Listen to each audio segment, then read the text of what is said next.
around Dodge City and into territory on west, there's just one way to handle the killers and the spoilers, and that's with a U.S. Marshal and the smell of Gunsmoke.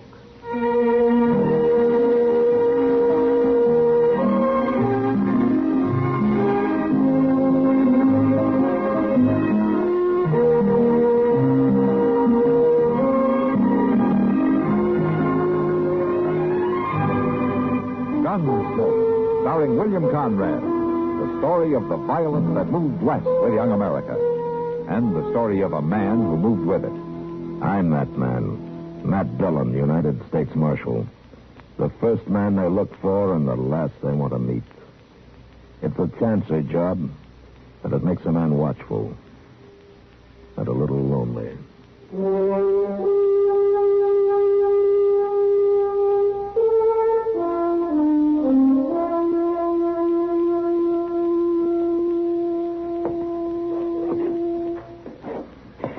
I swear, Mr. Dillon, there's days when it just don't pay to get out of bed. Why don't you sit down, Chester? Like today, for instance. I've been thinking back over it.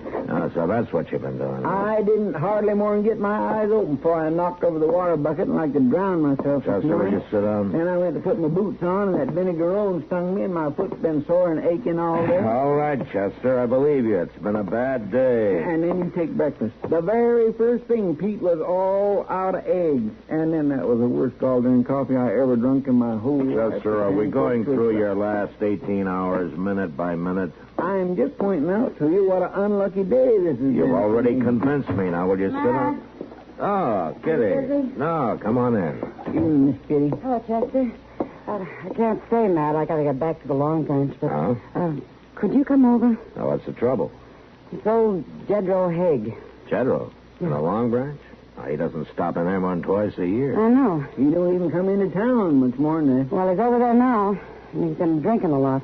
All alone, won't talk to anybody, but he's real upset about something now. Oh? Yeah, I thought maybe you could straighten him out. Kitty, I'm not so sure. Well, I am. Senor Marshal, the law of a man's honor, that has to be in his own hands. There. There you are. It's just like I said, Mr. Dillon. This day started bad, and it's going to end bad. Well, just for once, Chester, you might be right.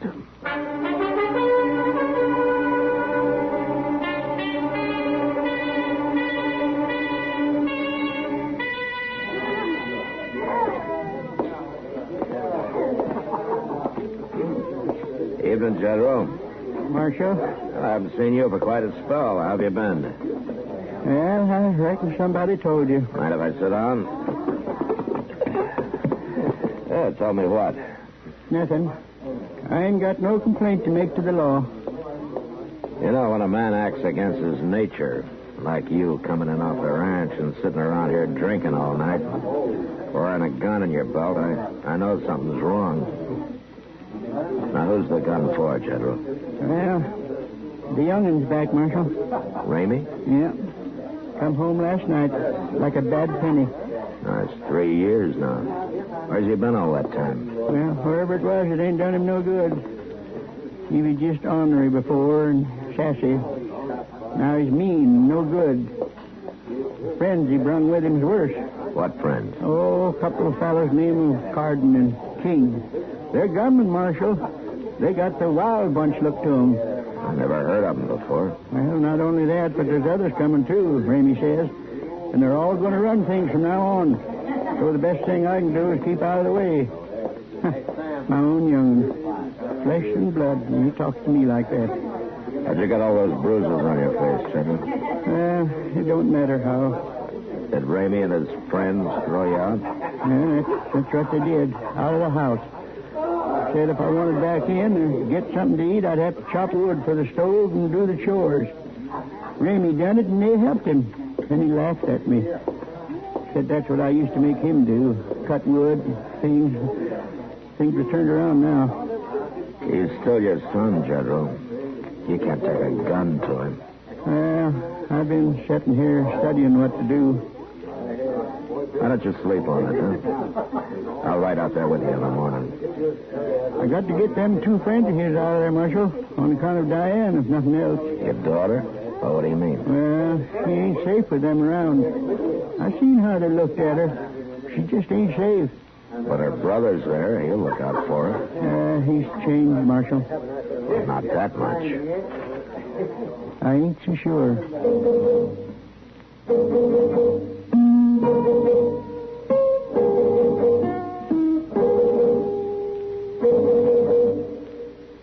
Well, sir, holidays come and go, and we don't always give 'em much mind. But there is one that most everybody takes time for. Because it brings out a little human goodness and friendliness for a spell, person to person. That's why the post office made up this special 1966 stamp I got in my album here, honoring the spirit of Christmas. Oh, I like this one. Yes, sir. This stamp's from a fine painting of that first Christmas way back that's in the National Art Gallery in Washington, D.C. It's the fifth one in a series marking the holiday season, and it comes out, rightly enough, in the town of Christmas, Michigan. Well, of course, we all enjoy the family gatherings, the gift-giving, and the fun that goes with it. But the real thing is that the idea kind of spreads around all over. Yeah? There's a Muslim festival, same time of year, called Eid al-Fitr. The Jewish people celebrate Hanukkah, and the Buddhists have the Festival of Lights. And lots of Hindus make Christmas a time of goodwill. Well, I guess it's not what you call it, but what you do about it that counts.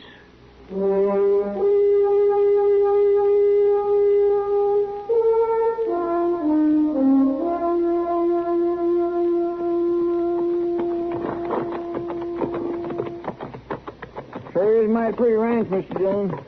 Too bad old Jedro's getting thrown out after working so hard on it. Yeah. I can't figure what young Ramey wants with it anyhow. He ain't the kind of work for a living. Maybe he's not planning to, Chester.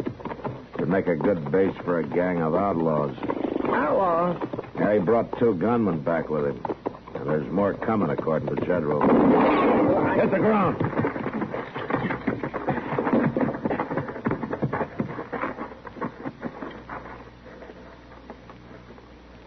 Come from that brush up on the ridge, look like.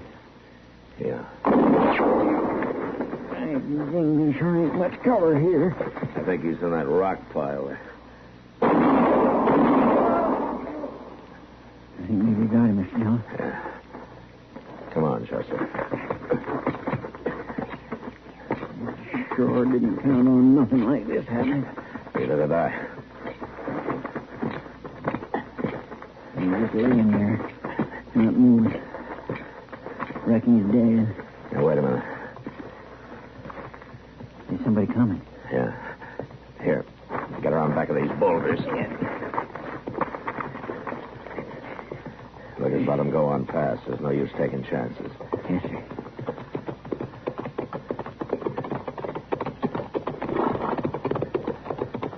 All right, hold it. Now, just sit easy now, both of you. Oh, Marshal. Well, what was all the shooting about? I was just about to ask you, Ramey.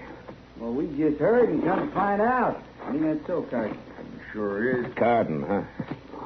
It must have been your other partner I just killed. He? Now, how come you done that, Marshal?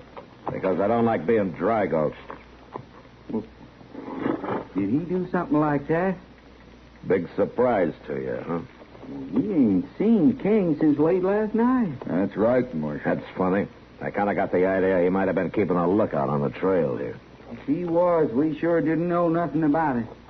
Uh-huh. It must have been drink that drove him to it.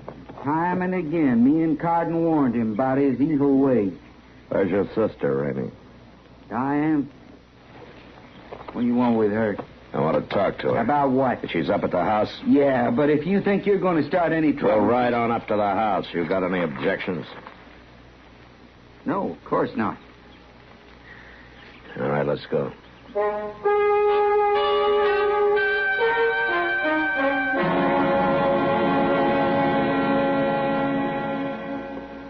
But, Marshal, I don't want to go into Dodge. Where'd you get such an idea? From your father? He thought you might want to get away from here for a while. Pa's getting old and soft in the head. Diane likes it here, and she's going to stay home where she belongs, ain't you, Diane? Yes, Rainey. You don't have to stay, Diane. Understand that. If Ramey or Carden here have threatened you, you can forget it. I'll see that you're protected. Threatened her? I'm her brother, Marshal. I wouldn't hurt her. Ain't that right, Diane? Yes. That's right, Rainey. And old Jedro's your father, Ramey, but that didn't keep you from beating him up and throwing him out of the house. Now, there, you see? Pa is losing his wits. Nothing like that happened at all, did it, Carden? Of course not. Diane? No, nothing like that. Pa just left, that's all. Well, I'll go about my chores, Marshal, if it's all right with you. Yeah, sure, go ahead. Well, that take care of your business here, Marshal? Right now, maybe. And Pa didn't make no charges, did he? No. And I say you got no reason to be on our land. I'll see you, Ramey. Real soon, more than likely.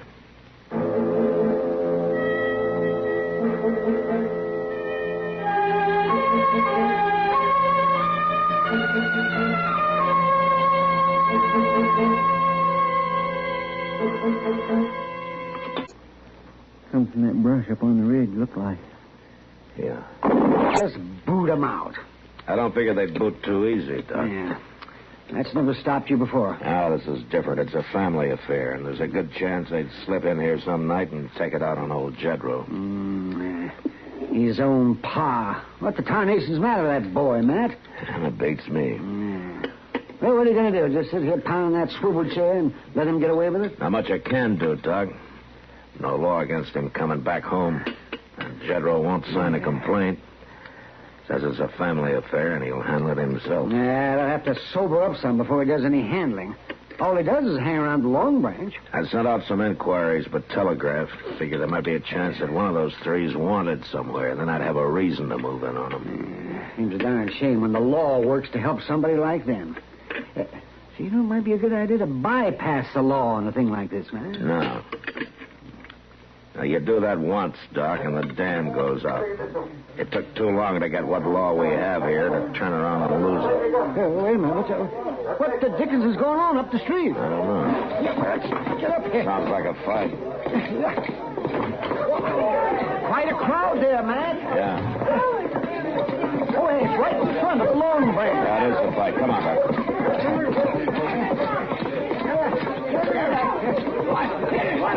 Now, let me through here. One side. All right, move back now. All right, hold it, Carden. Don't kick him again. I'll kick his head off. Carden! I told you not to kick him. He's lucky that's all I done. He tried to draw on me, Marshal. I could have shot him if I'd been a mind to. But you liked it better this way, is that it? An old man half blind and half drunk. He hadn't ought to jump me, Marshal. And you hadn't ought to kicked him. You're under arrest. Well, you got no call to arrest me. Carden, I warned most men twice, but after what you just did, I guess once is plenty. You want to fight, Marshal? You got one. Good.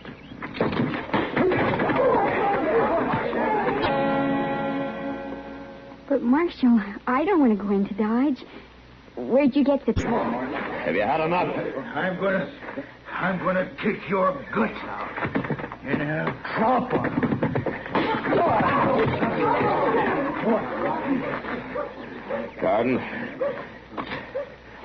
Carden, can you hear me?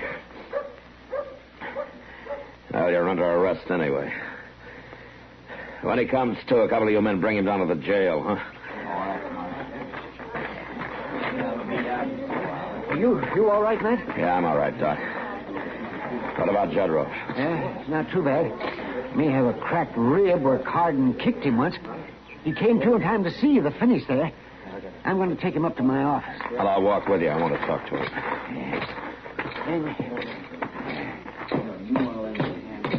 Hey.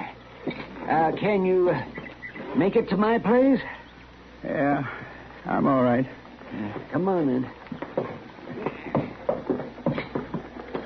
You ought to kicked him, Marshal, same as he done me. An eye for an eye, General, is that it? He don't deserve no better. You made a mistake trying to draw on him. But I didn't. I just threatened to. If he didn't get out of here and leave me and mine alone. Are you ready to sign a complaint now? Oh, you don't go along with kinfolks, Marshal. I'll work it out myself. You may not be so lucky the next time. It ain't no use, Marshal. Well, I can't force you to. Mr. Dillon? Yeah, what is it, Chester? Hey, we got an answer to one of them telegraphs. Yeah, let me see. It just now come in on the wire. Yeah. Oh, well. What is it, man?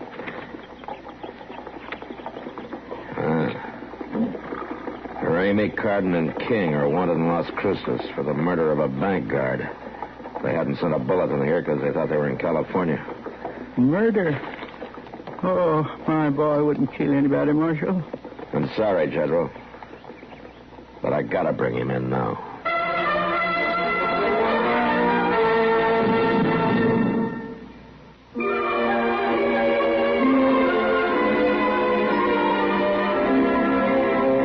Hometowns in America have a lot in common, and yet they're each one of a kind.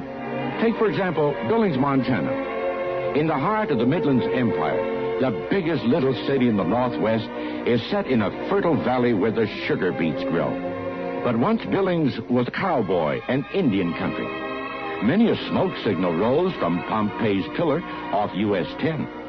Motorists can now drive along cliff-hanging Black Otter Trail for a view of mountain and city and the statue of the famous screen cowboy William S. Harte. Flying into Billings, you land on the rim rocks of sandstone and room at the Northern Hotel. 60 miles southwest on Highway 212, there's Red Lodge, which leads right into Yellowstone Park and through the scenic curves of Cook Highway. In town, people shop at Hart Albans, and some work at Kaufman Lumber and Trading Company or Inland Supply. But if your hometown is Billings, you already know this. We only wanted to remind you, it's still there.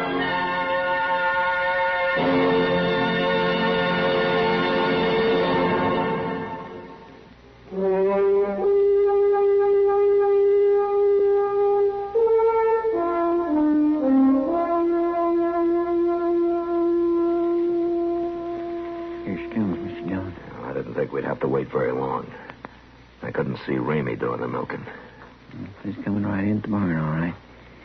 She's got the milk pails with her. Well, you stay back from the door till she gets inside, and don't let her yell out and warn him. Yes, sir. Diane? It's all right. Just take it easy now. Marshal, it's Ramey. You've come here after Ramey. Chester, hand over her. Now, we're not going to hurt you, Diane. But I couldn't let you warn him. It'll be easier on him if you don't. If I can take him without a fight. Now, you understand me? No. Now, Chester's going to take his hand away. But if you try to yell, we'll have to stop you. All right, Chester. Yeah, there now. I'm awful sorry we scared you. What are you after him for, Marshal? It's his home. He's got a right to be here. I'm afraid it's a bit more serious than that now. Yes, but he's still my brother. That's why I stayed to see if I could help him. Well, didn't he threaten you? Well, yes, but Ramey always did talk mean like that. It's more than just talk, Diane. Oh, it's not his fault, Marshal. It's them two men with Wait a him. minute. Ramey, come on out of that house. Told you to go. Yeah. Chester, you stay here with Diane. I'm going out the side door of the barn and see if I can slip up there by the porch. All right, Mr. Dillon. Now, they want me to stand easy here with Diane. You hear me, Ramey? What are you doing back here, you old fool?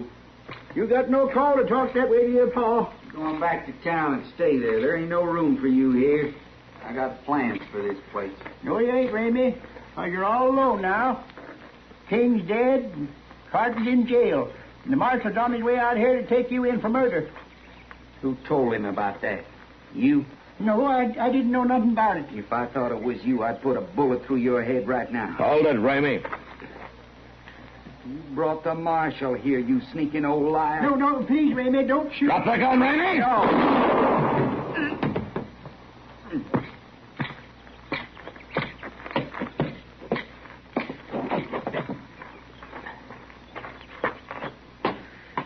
He's dead, Marshal? I'm sorry, General. My own boy. I just never could believe it. My own boy. Oh, you killed him, Marshal. You killed my brother. I'm sorry, Diane. I had no choice. He'd have killed your father. Oh, really? He was a killer already, and he'd have killed again and again. But he was still my brother, Marshal. Yeah, I know. Oh, Pa, why can't everything be like it was when we was little? I don't know, Diane, honey. I just don't know. And city, and the statue of the famous screen cowboy William S. Harte. Flying into Billings.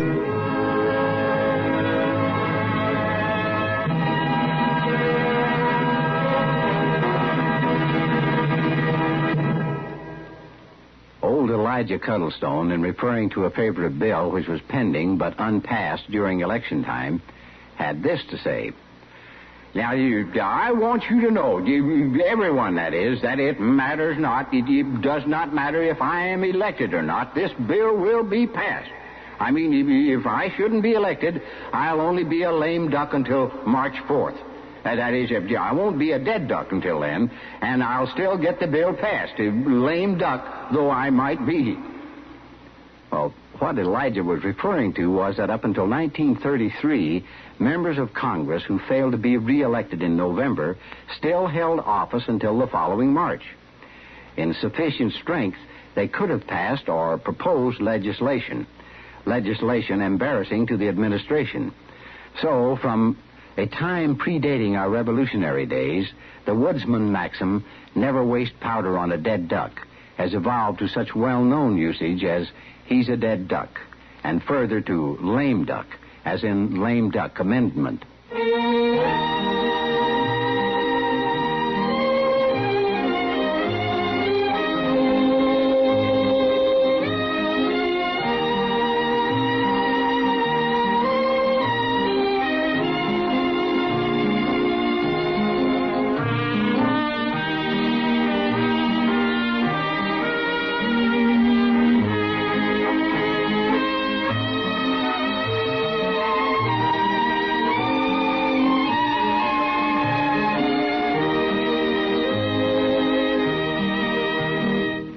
Gunsmoke. Produced and directed by Norman Macdonnell. Stars William Conrad as Matt Dillon, U.S. Marshal.